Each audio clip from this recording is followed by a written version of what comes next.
Good news, everyone. A couple of weeks ago, Rebecca Jackson reviewed the BMW 1 Series here on the Motorpoint YouTube channel, and loads of you whinged in the comments that it wasn't the new facelifted version. This is the 2025 BMW 1 Series LCI or facelift, and you've got Bald Man, who went a bit too early on the mince pies, to review it for you. Lucky you.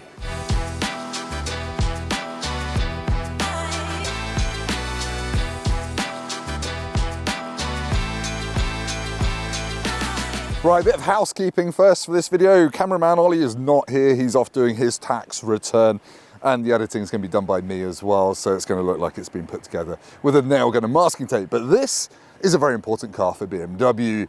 It's a huge seller here in the UK. We buy more of the fast ones of these than the rest of Europe put together, and it is changed quite significantly for this facelift. You've got new engines, new gearboxes, new interior, and new looks as well. It costs from £31,000 for the 120, which is the entry-level 1.5 litre petrol model, and then you've got the M135, which is this 2 litre with 300 horsepower. There's only two engines now, no diesels, no manuals, no plug-in hybrids, and certainly no electric version. But let's talk about the looks, because you've got these new swoopier headlights which come together to this new mouth as well, which just doesn't look quite as aggressive as before, I don't think, but it does look a lot more modern, I think. And in person, this looks a lot less bland than it does in pictures. In pictures, I think this looks a bit like a Ford Focus, but it's certainly got some nice sharp lines on it. And in this matte grey paint, it looks rather premium until a bird poos on it and then you have to polish it out, but we'll talk about that later.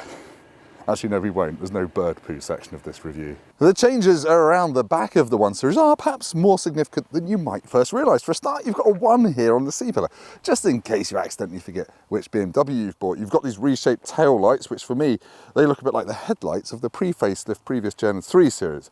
Now, this M135 has lost the eye. It's also lost about 6 horsepower as well, down to 300 horsepower, 400 newton meters of torque. It was about 306 and 420 newton meters before this facelift. It's also 42 grand now. But you've got quad exhausts down there, and yeah, I think it still looks rather nice. Now, the boot space used to be 380 litres. It still is, if you get this 4-wheel drive M135. So you've got an adjustable height boot floor here. It's very practical as far as family cars go. That's average, really. But the base spec 120, which is the reasonably affordable one with that 1.5 litre 3-cylinder mini engine in it, that's got a really small boot because it's now got mild hybrid technology and the batteries take up space under the boot floor, which means you only actually get 300 litres in the cheap one. If you want more boot space, you've got to buy the fast, inefficient, expensive one. It's a strange world we're living in. Do I look comfortable? Because I'm not. Right, the new 1 Series, the updated 1 Series, has got an all-new interior, finally. So you've got the traditional now BMW curved display. They're two 10-inch screens, not the big 12-point-something-inch screens you get in the bigger models. So yeah, they're smaller to fit a smaller car, but they've still got your wireless CarPlay, your wireless Android Auto. They're actually quite easy to use. However, you don't really have any physical climate controls. You've got to use the screen to do your temperatures. I don't like that. And I also don't like that BMW has taken away the rotary iDrive knob to save money. You also only get manual air conditioning as standard. You've got to pay 480 quid for automatic air conditioning. You've also got to pay extra for split folding rear seats as well. You can get head-up display. That is optional. The steering wheel is slightly redesigned. It's still too thick in my opinion, but you've got these big shift paddles behind it which look like the ones out of the M3, except they're not carbon fibre as standard. You've got slightly new indicator stalks as well. It actually feels okay in here. This is all stitched and lovely, and you've got some colour change lighting here. At night, got wireless charger. And yeah, actually, I've just reviewed the X3, which costs about 20-30 grand more than this. This doesn't feel as plasticky as that. That's awkward, isn't it, BMW? Let's talk about some of the options. Yeah, now Ollie's not here, I can do a part of a video I've always wanted to do called How Much Does This Car Really Cost? Now, as I said, this M135 is £42,000, but this is a press car with options, and it is, consult notes, £53,665. My golly. Anyway, this has got heated steering wheel, it's 175 quid. It's got an electric boot lid, that's not standard, 395 quid. M Sport Package Pro, which is like red brake calipers, some dark bits, some M Sport seat belts, very nice. Standard, you need those, don't you? M Sport seats and some other black bits. That's £2 grand. That's £2 grand. The sunroof, very nice. £1,050. It doesn't go all the way back, as we'll find out in a minute. You've also got automatic aircon, as I've said, split folding rear seats, driving assistant professional at 1,700 quid. Who's going to use that? Technology Plus pack, which is comfort access, folding mirrors, rear view mirror of auto dimming, adaptive LED headlights, they are useful, head-up display, park assistant plus, storeless for wireless charging, and live cockpit professional. £2,750. So yeah, this is a 52 grand car. I don't know if it quite feels it, to be honest, but let's check out the rest of it. Oh dear, despite being improved in every other area, BMW hasn't changed the underpinnings of this car, so it's still pretty cramped in the back. I'm 6'3", and that's my driving position. My knees are jammed into the plastic there. I've got foot room though, and no headroom, because the panoramic sunroof drops the roof down a bit, and my bonce touches the ceiling.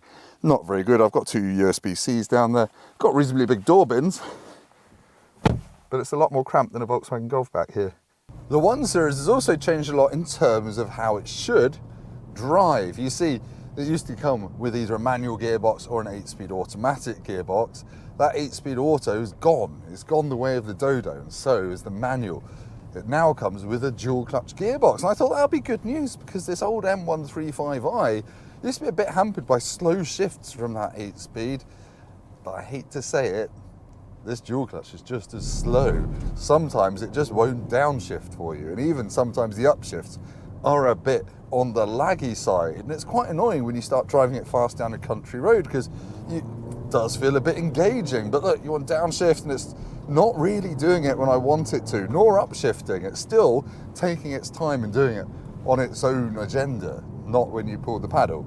So that's a little bit annoying. Anyway, BMW has reworked the suspension and dampers in this car, and I have to say, it rides better than before. And I think it's a little bit sharper to turn in as well when you drive it quickly down a twisty road, and it still outclasses the Mercedes A-Class and the Audi A3. Even if you get the normal 120 one of these, it still feels like a BMW, even though it's not rear-wheel drive.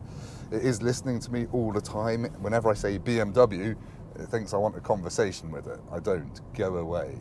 Now, one handy thing BMW has introduced with this facelift of the 1 Series is the ability to hold the set button on the steering wheel to turn off the speed limit warning bong, which is brilliant. It's so easy to do. And if you buy the fast one, like this, you're probably going to want to do that, because, yeah, it might be down slightly on horsepower and torque from where it was before, but it's still a rapid car. 0 to 62 is still 4.9 seconds. If you get the 120, that's got a 1.5 litre 3-cylinder engine. That's now got 170 horsepower, mild hybrid tech, as I've said, but 0 to 60 is still like 7-point-something seconds. It's okay. But now I'm in town, and there's another new thing to talk about. BMW doesn't really do adaptive dampers on the 1 Series anymore. You used to be able to stiffen the suspension or soften it up if you got the right option. Now it's got something called frequency selective dampers, so you don't change the stiffness of the suspension. It doesn't change between driving modes. It just works out based on the kind of road you're on, basically.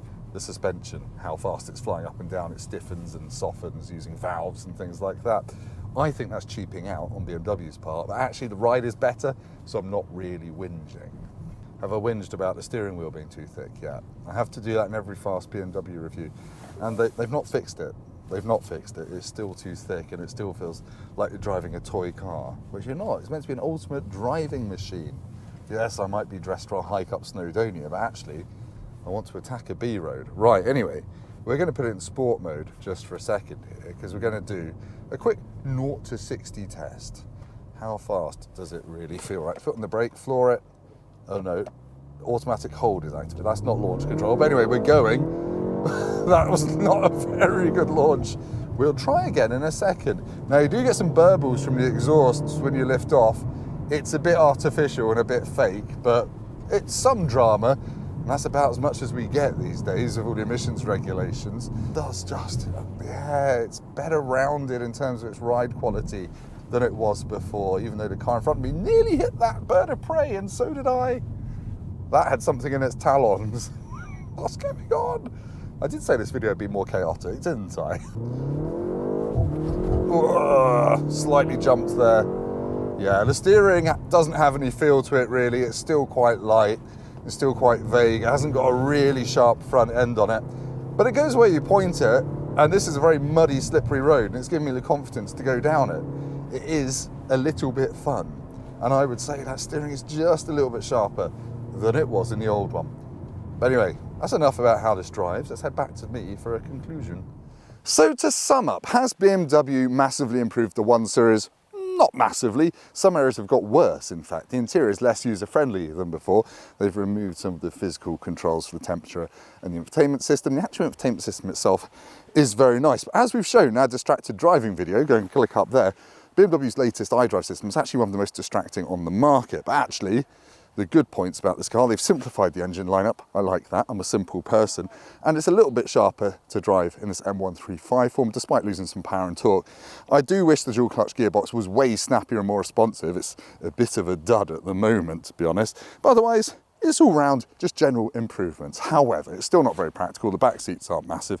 And if you get the entry-level petrol, the boot is smaller than ever, which is a bit weird. And it's probably a little bit more expensive than before as well, because of inflation in the universe descending into a giant ball of fire. But anyway, thank you for watching this video. If you made it this far, please hit like, subscribe to the Motorpoint YouTube channel, and go down to the comments and tell me if you'd rather have a nearly new version of the previous pre-facelift M135i. Got more power, you've got more torque, and it will be a heck of a lot cheaper as a used car.